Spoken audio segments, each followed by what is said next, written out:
In one of the previous lectures of this section, we learned about slice method and we learned how we can use slice method on an array. Basically, when we use a slice method on an array, it extracts a portion of that array and it returns a new array with that portion. We can also use slice method on a string value. And when we use slice method on a string value, it extracts a substring from a given string and it returns that substring. Let's try to understand slice method with an example. Here I have this string called str, and let's say from this string I want to extract a substring.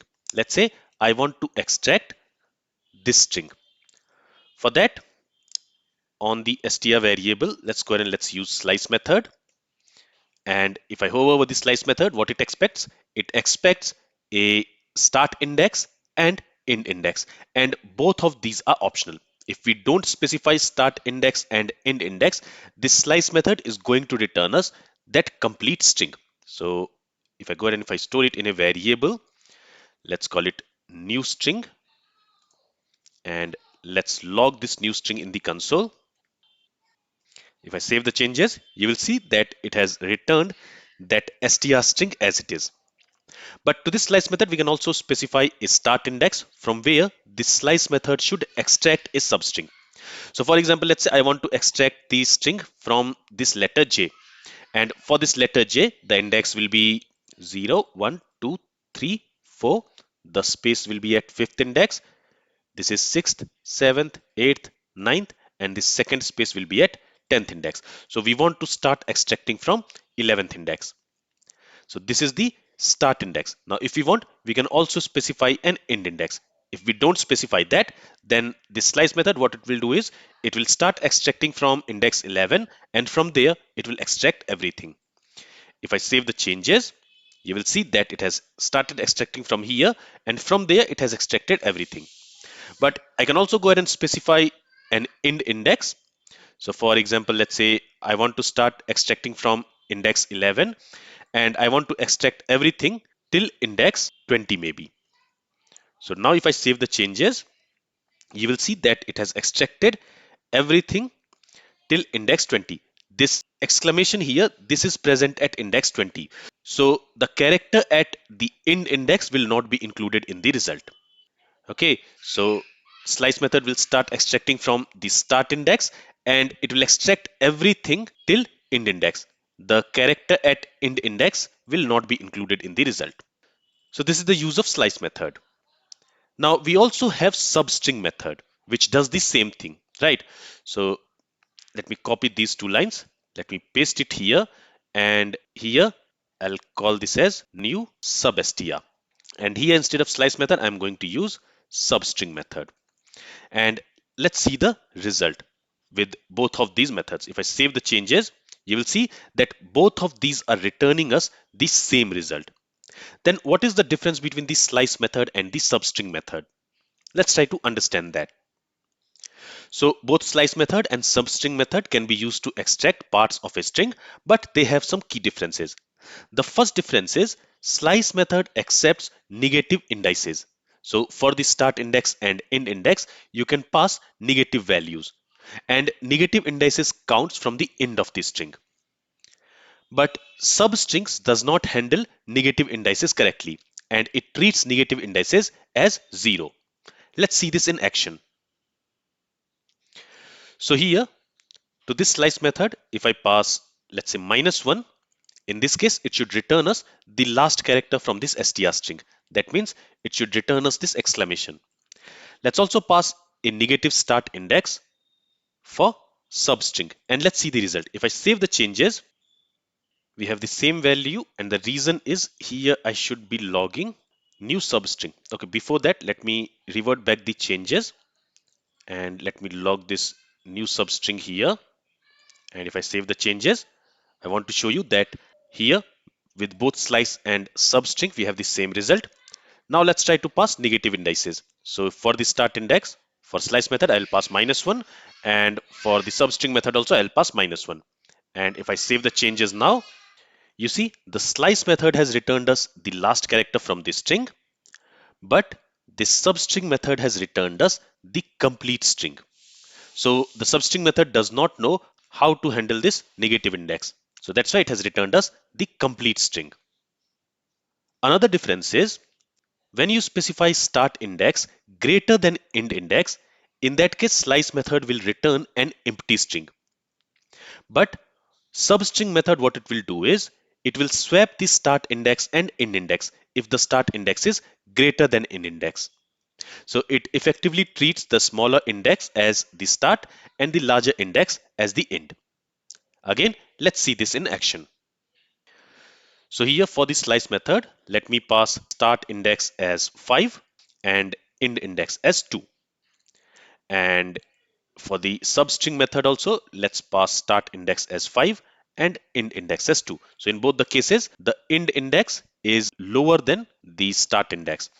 If I save the changes here, you will see that slice method has returned us an empty string, and the substring method, what it has does is it has swapped the start index and end index. So here it is treating this 2 as the start index. So it has started extracting from index 2. That means from here, and it has extracted till index 5.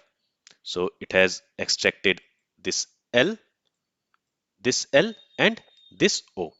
So this O is present at index 4. So it has extracted character from index 2, index 3, and index 4. And as we have learned, the character at the end index is not included in the result. So that's why this space which is present at index 5, that is not included in the result. You will not see any space after these three characters. So this is how substring behaves when we have end index lower than start index. And slice method returns an empty string if the end index is lower than start index. So these are the two key differences between the slice method and the substring method. Now let's try to understand the use of slice method with a simple use case. So here I have an employee array in which I have some employee objects. So each employee object has the ID, which is some string value. The employee has a name and the employee has a department. Now, if you have a look at this ID, there you will see that in that string, we have these first three characters, these three letters, then we have some number values, and then again we have a character. So the first three characters in this employee ID represents the city from where the employee is working.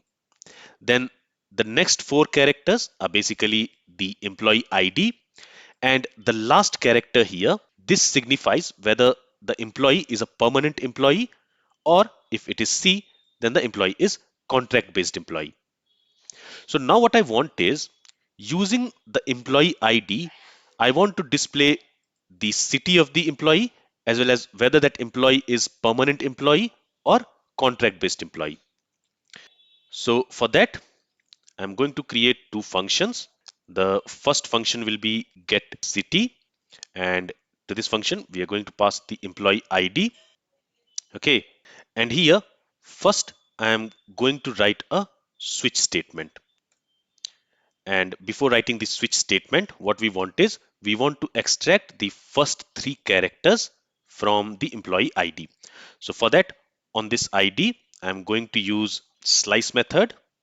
And since we want to extract the first three characters, here I'm going to pass the start index as 0 and the end index as 3. So it is going to extract the character at index 0, character at index 1, and character at index 2.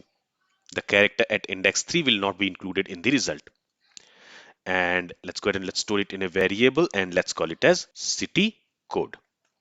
And now using this city code, we are going to write some cases. So the first case is if the city is BLR, the city code is BLR. In that case, we want to return this value Bangalore. Then another case will be NYC. So in that case, if the city code is NYC, we want to return New York. And the third case will be LON. And in this case, we want to return London. And then let's also specify a default case. And for the default case, let's simply return empty string. Okay, let's save the changes. Then what I'm also going to do is I am going to create another function and I'll call it as employee type. And this function is also going to get the employee ID. From this employee ID, we want to extract the last character. So for that, we'll say id.slice. And to extract the last character from this string, we can pass -1. This will return us the last character from this string. And that we are going to assign to a variable. I'll call it as, let's say, type. Okay. And here what we'll do is we'll say if type equals P, in that case, we will return permanent. Otherwise, we want to return contract or contractor. And let's return that value from here. Okay. Now we are going to loop over each element of this employee array. So for that, I'm going to use for each method. And to this, we are going to pass a callback function. In this callback function, we want to make use of the element on which this for each method is looping over. So here I'll simply pass a variable called emp. We can also specify the index of the element and the original array on which the for each method is looping over. But here, since we are not going to use it in the callback function body, I'm going to omit it. And then what do we want to do? We want to show the details of the employee. So for that, let's write some console.log statements. So first of all, let's say employee detail. Let me add another console.log statement. And here I'm going to show some asterisks like this. Okay. And now I'm going to show the details of the employee. So first I want to show the name of the employee. And to get the name of the employee, we can say emp.name because each employee object has the name property. Then I want to show the city of the employee. So here I'll say city. And to get the city of the employee, we are going to call this getCity method. So here I'll call the getCity method. And to this getCity method, we need to pass the employee ID. So for that, again, we can say emp.id. And in the same way, I also want to show whether the employee is permanent or a contractor. So for that, I'm going to specify type. And to get the type, we are going to use this employee type method. And to this employee type method also, we are going to pass the employee ID. Let's save the changes. And you will see that for each employee, we are displaying the name of the employee, the city of the employee as Bangalore, and type of the employee as permanent. Let me do one more thing. Let me write another console.log statement. And here I'm not going to log anything. I just want to add a line break. So for that, let me specify empty string, and now it will add a line break. Okay, so you can see we are displaying the detail of the first employee. The name of the employee is John, city is Bangalore, because if you see here for that employee in the employee code, the first three characters are BLR. So for that, we are returning Bangalore. So that is the city, and the last character here is P. That means the employee is permanent employee. So we are displaying the type as permanent. In the same way, we are displaying the details of Mary and we are displaying the details of Steve. So here, in order to get the first three characters from this employee ID, we have used the slice method, and there we have specified the start index and end index to get the first three characters. And to get the last character from the employee ID, we have specified -1. And this is returning us the last character from the employee ID. Right. So we can also use this slice method on a string value. And we can also use slice method on an array. And we have already seen how we can use slice method on an array. So this is all I wanted to cover in this lecture. If you have any questions from this lecture, then feel free to ask it. Thank you for listening and have a great day.